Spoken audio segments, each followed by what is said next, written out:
Okay, I don't our way through this dense pasture going, where are 4 of them are missing, the rest up at the barn, and we thought, oh my gosh, they've gone through the hole in the fence.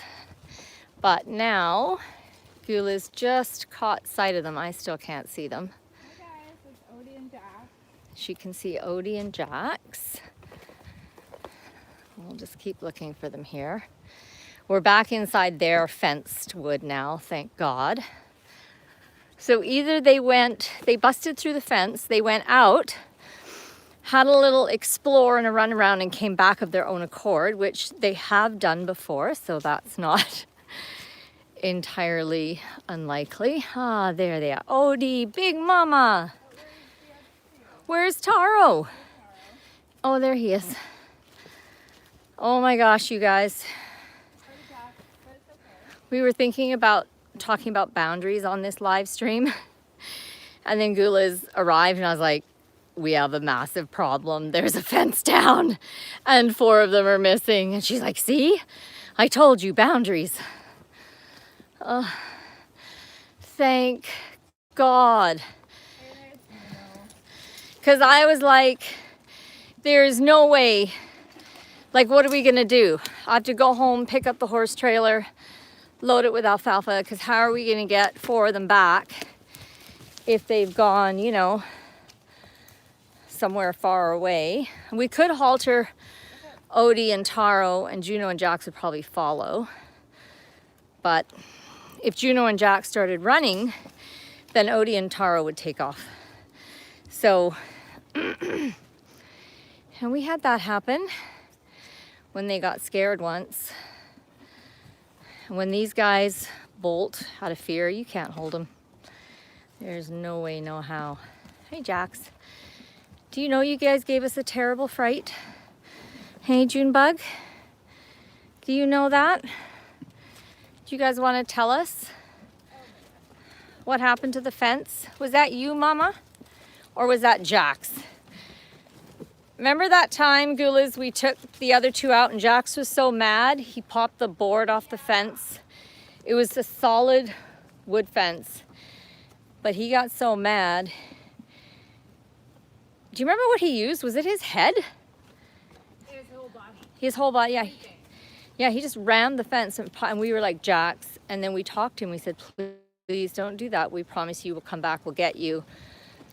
And he stopped, and we did. We came back, we got him, and we were planning on using feed in the bucket to lure them, thinking, oh my gosh, rather than trying to halter them, let's just get them to follow a rattling feed bucket. So that's why they're all a bit crazy now. My finger, Juno. All right, should we go back in? Should we go back into the bigger path? I'm the wrong way. That's how discombobulated I am. I just want them to see that it's empty so we don't get pummeled. Yeah. Do you want to hold this for a while? Sure.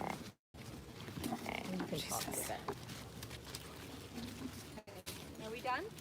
It's all gone. See? Let's It's go. all gone.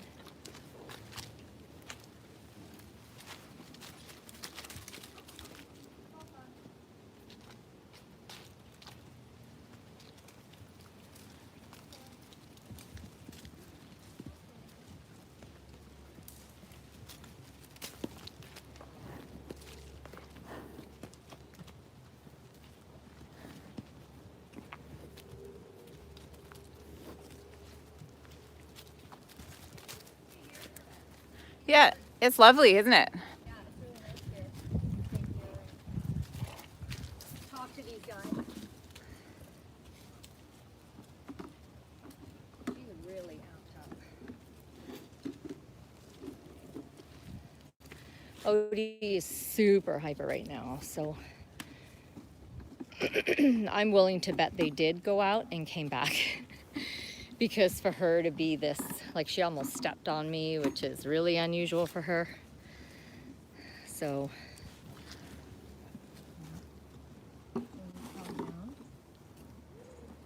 I'm like, we have 20 minutes. We have 20 minutes. We got to find the horses. We have 20 minutes. We start in 20 minutes. and it's all okay. It's been, this whole past couple of weeks has been anxious. I don't know about everyone out there, but personally I've been feeling very, very anxious about whatever's going on. Maybe it's the time of year, whatever it is, it's been forcing me all day, yesterday and today, to just focus on breathing and breathing. If I can't do anything else, I just breathe. Even the horses don't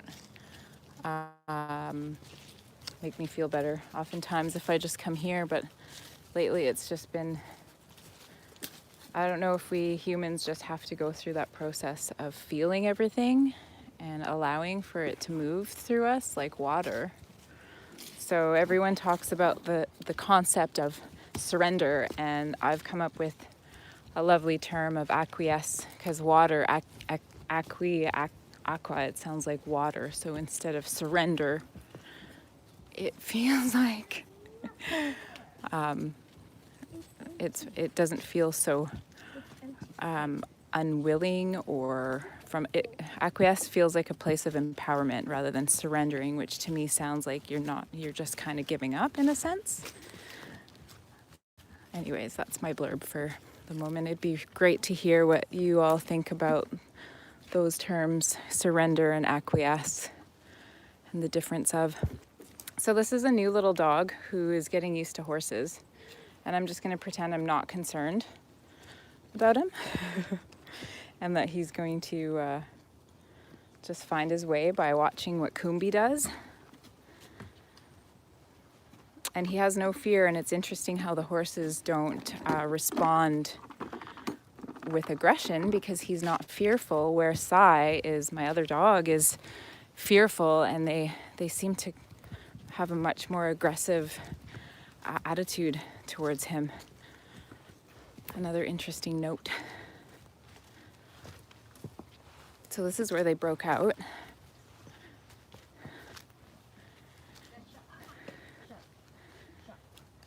And you know, it's just like anything, when we have a plan, we wanted to come and have a live stream of whatever we were going to do, and we get here and everything changes, because when we have animals. Did you show the break? Yeah. So this here is the bust.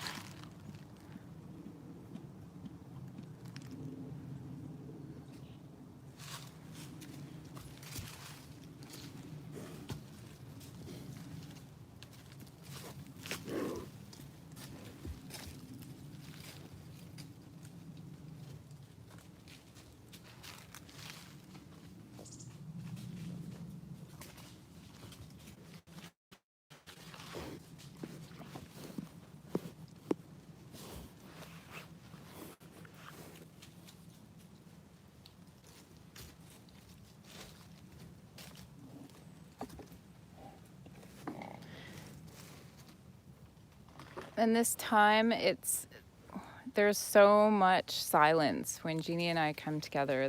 We do Jack.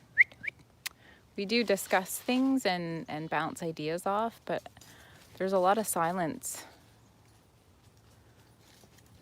You learn to really appreciate that quiet, and then you can actually listen and hear.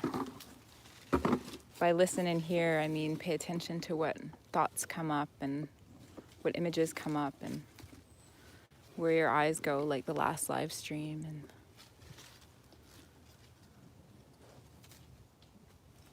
Like right now, I find it interesting that Odie and Montaro have completely left, but Juno and Jax are staying very present. So I'm just noticing that and watching to see if they're just curious and then they'll move on, or if they want to share space with us or have a talk with us about anything.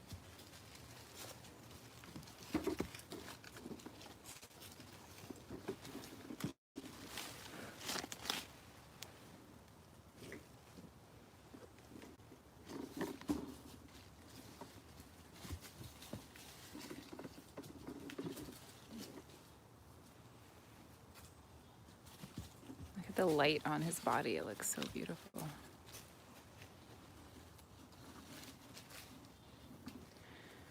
Who did this? Did you do that, Jax?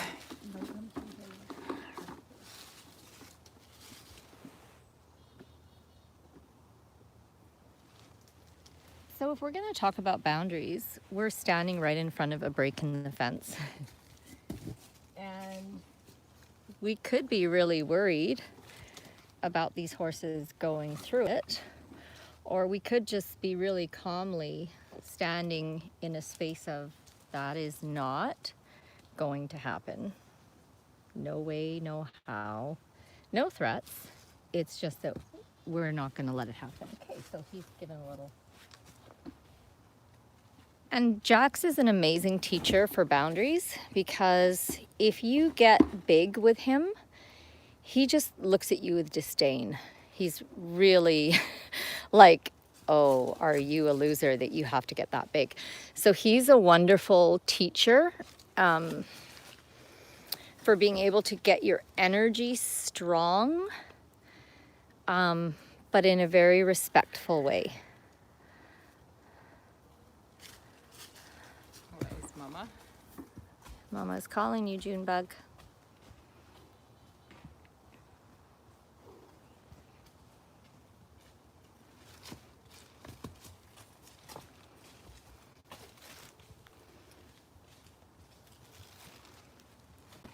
So I don't think that we need to worry about, this whole area is fenced off. This area that they were in. So I think what I feel like is we should go with them, not worry about this fence down, and we'll come back after the live stream and fix it. Even if you do want to fix it, weren't we talking about busting this down and letting them in here anyways? No, because the perimeter fence, someone said if one of them feels like getting a hug, hug one of them for me. That's cute. You can send them an energetic hug and they will feel it. No question. And you may feel something in response too. Just pick one of them and imagine yourself hugging or merging with their energy. The perimeter fence on this land is not secured, and we don't have permission, and because it goes up to the house, and I don't know if there's any fence up there at all. Okay. So no, we have to close this off. I don't feel safe leaving the fence like this because then I'd be doing a head count every 2 minutes to make sure no one had wandered back here. However, if we gave them some hay, loose hay, Gordy dropped off a couple new bales to try, and it's 14% sugar, so that's higher than what they've had. So that would probably function like a treat hay for them. We could distribute that to them, and then they would safely not be coming back here while we're filming. Let's do that. Grab my coat. The rest of our gear we'll just visually make this look a bit better.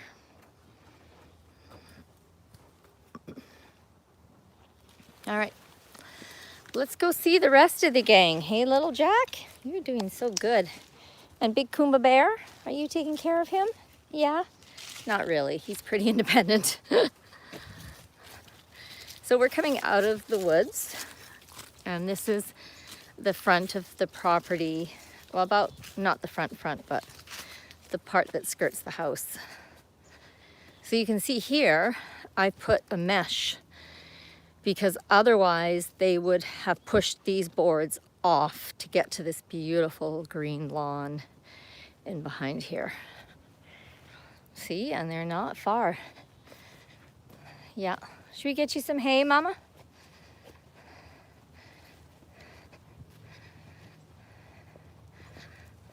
Let's go get you guys some hay. We can try that new hay from Gordy and see what you guys think of it. Come on.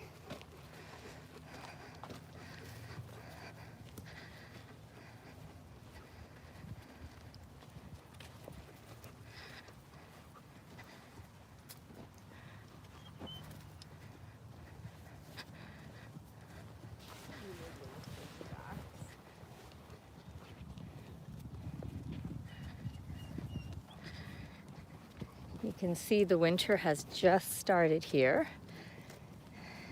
What you getting all pushy for? Hey, you pushing the dogs? Winter has just started here and everything is turning to mud. So another little horsekeeping thing. Normally people would completely fence off this field because there will be no green left. It'll be just 12 inches of mud everywhere. However, if we do that and we just leave them these tiny little sacrifice areas or dry areas, you save your field, but your horses have a horrific winter, and winter here is 7 to 8 months long. So that's a human solution. That's not a horse-centered solution. And people might look at this and say, well, you've got lots of graveled area. No, we don't. Not for the kind of movement that horses need. So what we've done instead, and I'm really happy to actually have done this experiment and to say that it works, we leave this land, and I'll show you the mud I'm talking about. Thank you, Victoria. She agrees with me. They need all that space and more. Yeah, this is what it gets like. This whole field will look like this. You can't clear manure, you can't get a wheelbarrow out here, you can't get nothing out here. So we leave it, and then in April, we electric fence off around here, and we go buy $180 worth of seed, so not too expensive, and we just hand sprinkle the seed all over it. And I have a blog post that shows you how fast this land can regenerate and recover. And then it's back and it's nice and green for the summer. So I think that's a real misconception in the horse world of thinking we have to get them off of all the fields or our fields will be ruined and they'll have nothing for the summer.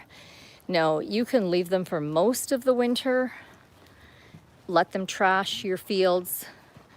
There's some more fields at the very far back, and we're going to close off 1 or 2 of those because there's a creek that's a salmon feeder stream, so we don't want them going across that anyway. So that's the area we'll close off, but you can see how active they are? They need a lot of space, so they'll have the whole field plus the woods we just walked through all winter long. And then we electric fence it all the way back to here. We go all the way around there.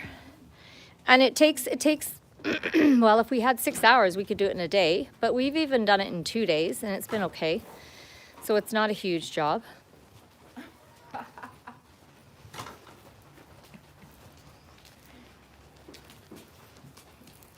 Little posa. Thing on his neck is big again. Hey? Juno has this little. Oh my God. See, it's where Cobra bites him yeah, all the time. Cobra and him wrestle, and Cobra keeps pinching him right here, and it just gets re-injured all the time. But yeah, see all his gouges. But again, are you gonna go, oh, look, see, more. I just put some diluted wild oregano on those. Keeps the bugs away. It's kills any pathogen, any bacteria, virus, or parasite. And it's a wound healer, anti-inflammatory. Bob's your uncle. They can wrestle to their heart's content, and they don't get, it's no lasting damage. If you look at Cobra, let's see how close he lets me get to him. Cobra's covered. Look what Juno's done to you, hey? So my body is angled away from him, and just my hand is reaching out towards him. Too close? But you can see, he's covered with the same gouges. And I don't put anything on his because, of course, he doesn't like to be touched. How good his feet look right now. Yeah, since we brought him into gravel, he has been trimming his own feet. Look at his backs. His backs are amazing. His fronts were in such bad condition. Gula's was like, we should sedate him and cut his hooves. That's how bad they were. But the thing is, if you get them on the gravel, they can start trimming it themselves. And here's Sione. She's been trimming her own hooves. That's looking pretty good. Yeah, Sione doesn't allow herself to be touched either, which is totally fine.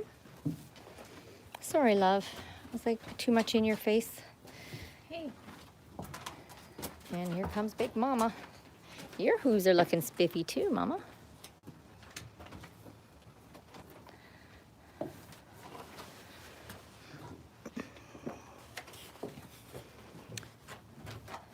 So I guess this live stream's been kind of interesting, challenging us to think about what do we do and how do we respond to, quote, emergency situations? You know. Can I share something about that? Yeah. What happened yesterday? It's not horse related, but it's dog related.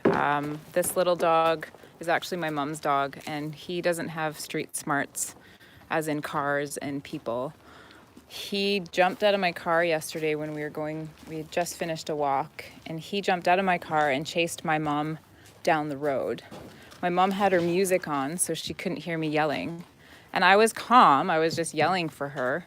But this woman who saw him chasing, she was screaming bloody murder, and I thought she was screaming so severely and hysterically that I actually thought he got hit by a car. And so that right away amped up my fear of, like, suddenly I saw the worst. And then right from that fear moment, everything got worse. He didn't get run over, but then we've got like 10 people chasing this dog, and I'm like, don't touch the dog if you catch him because I don't want him to bite. And it just like accelerated into this absolute freaking drama because this one woman's screech. So I think back to how when you and I were walking and you were thinking, I'm not even panicking, I'm just, and you were actually very, very calm. That was double because you're like. Well, I've also, hi Taro. I've had enough, the age of this is busting out. I had these two ponies who were absolute Houdini escape artists. And I know that if they're exploring, especially if they're on Montaro, what are you thinking? He just like decided to go right over my head, but take me with him. So I'm paying attention to that. I'm gonna stop what I'm saying and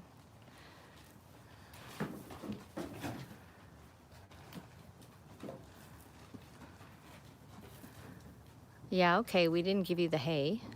You're right. But you seem to be happy with this. And tell you what, as soon as the video's over, which will be soon, we're gonna give you guys hay. Yes, lots of experience that if horses get out, especially if they're on the high of escape and they're running, there is nothing you can do. You might as, and odds are they'll be okay. And you wait until they've settled down, and then you figure out, okay, how far have they gone? Like, do we need to get a car? Do we go on foot? And then stop and call them, right? And if you have a way of calling them that means, you know, you're gonna give them some hay or some feed or something, then you do that. And once their hype is done and they're back in their thinking brain and you're not freaked out, okay, all right, so again, interesting, boundaries yet again. So what needs to happen here? Jack, you're not feeling safe because you don't have somewhere to go. So where can we put you? Can you come up here? Good boy.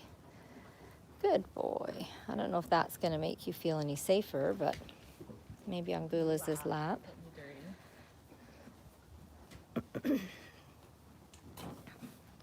So again, beautiful example, demonstration right there. We weren't feeling there was any danger.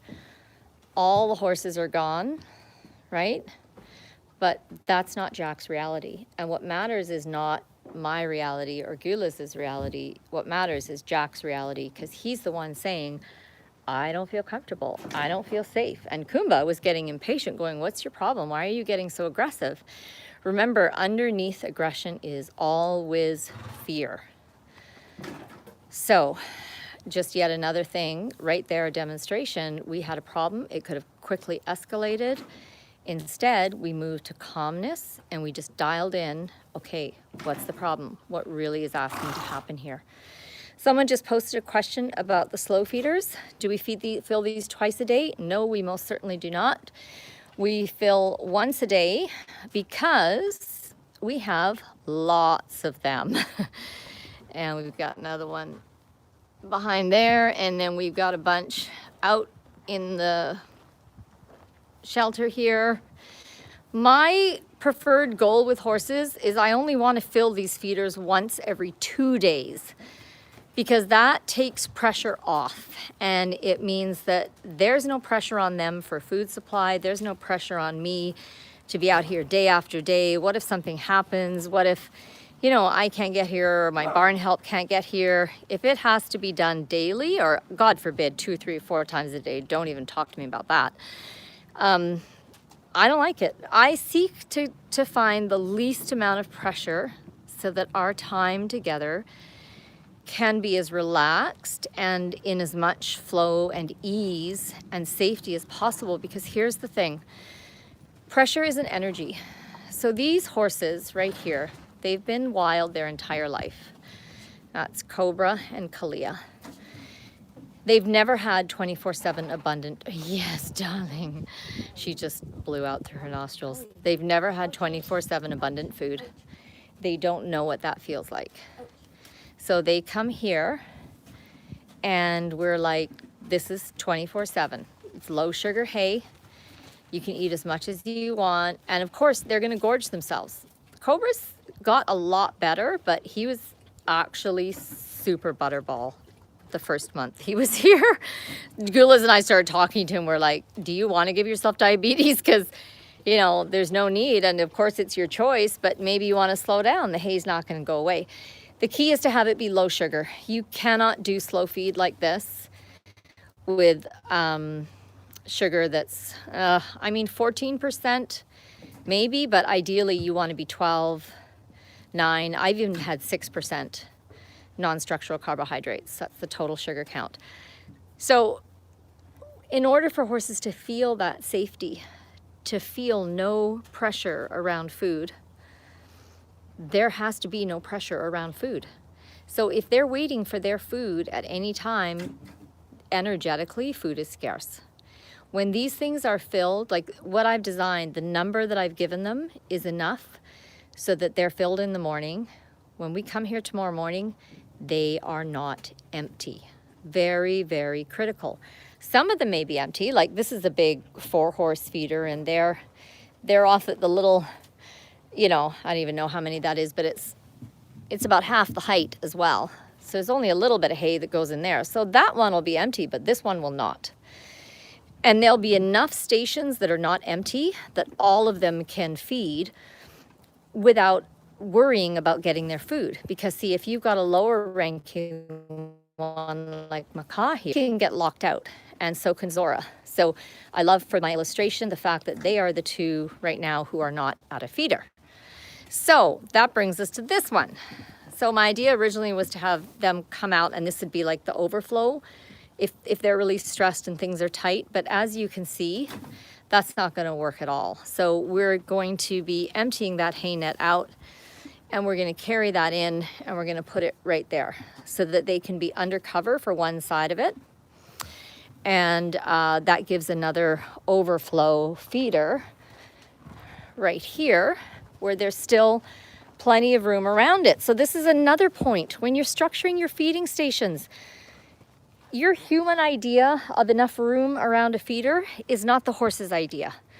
So I spend hours just sitting on the edge of these feeders, and I usually will come somewhere like in here where I'm just tucked away and I'm not involved in their herd negotiations, and I'm not involved in their flow of movement. And I watch. And I watch what happens. And I watch who moves who. So in here, this is a tighter, lower roofed area. Montaro feels very secure in here because he's dominant. He's not afraid of getting trapped in here. And he's not afraid of someone, you know. But see, we have an exit there. We have an exit here. and we have an exit here. So that's the other thing. I never ever just have 2 exits. 2 exits means pressure. These horses, and I think, you know, unless you've got elderly, very sedate horses that are really calm, they need a minimum of 3 exits and preferably 4. So this big barn here, it has the exit I'm walking through right now. It has the exit right ahead.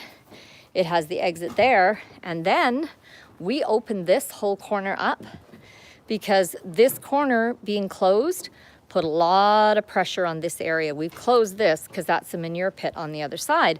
So we purposely, you know, went and opened it up. So you can never have your spaces too open. The more open, the less pressure. So here, now Montaro's moved out there. So Kalia and Macaw are off now. They're not feeling comfortable asking to share with Montaro yet, maybe not ever. They also don't want to come in here because Juno and Odie's another really dominant one, are right at the entrance. If they come around to that entrance, Jax, who's higher than Macaw, is also there. So what they have to do, you see where Sione's going? She's going out into the mud. She's gonna have to come around in the mud and she can come in here and there's a big feeder for them here. And Zoe's there at the end because she's a lower ranking horse. She can get out fast. So again, these are the things that you'll learn about your herd by just sitting and watching. Watch for an hour at least at a time. I like to do an hour and a half, 2 hours to really see their movements. And then you structure your feeders accordingly. So Macaw's come in here because Zeta's joined Jax. Are you gonna ask to eat? I mean, he might use, there we go. There's Jax. Are you getting him away? Because you see the swing. Macaw is using Zeta's body as his buffer. But no, Jax moved both. He moved Zeta off that feeder, didn't he? Yeah. So you see what's happened there? And I think they're now choosing to meditate.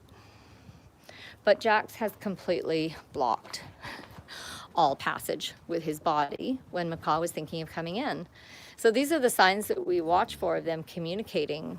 And we can't judge them. We can't go, Jax, you're mean, oh, you're bad. We have no idea what their dynamic is and what they're doing. So we just sit our butt down and we watch. We just watch. All right, it's been lovely. We're gonna go and fix that hole in the fence. What you got there, Gulas?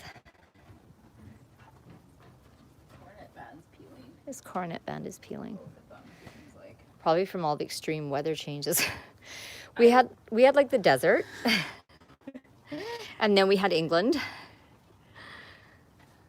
I wanted to mention when we were talking about Cobra and the lack and the energies behind it and what Jeannie and I had been talking to, because yeah, the physical is just as important, obviously, but also the energetic. So the conversation you have with the animals that are most connected to you energetically, and Cobra is connected to myself energetically because he is here. He hopped on my universe wagon and found himself here. So we're connected, and I was having the conversation with him about where I have beliefs around lack. So because we're connected, I'm keeping an eye as I do my work on the belief systems that I have around lack. I am in constant communication and dialogue, and I don't mean get here and have like full-on talks with him, but I'll check in. He helps me to check in where I'm at with my beliefs and where I'm at around, have I progressed? Have I gone backwards? Where am I? So I'm seeing that he is looking better, but he's still not to the place where I would personally like to see him shed a few more pounds. So energetically, now that prompts me to just dig a little bit deeper and maybe look to someone like Jeannie or some kind of modality to help get into a different layer and release or reveal or whatever you need to do to move through those beliefs around lack. Because in essence, there's nothing to lack, and there's no lack. There's abundance in everything. So I just wanted to share that little bit too. So where in your lives can you relate and maybe help each other out, because they too want to help us just like we want to help them. So that's all I wanted to say. Thank you, Guliz. Thank you. We'll see you guys next week. Love to all of you, and the horses say goodbye.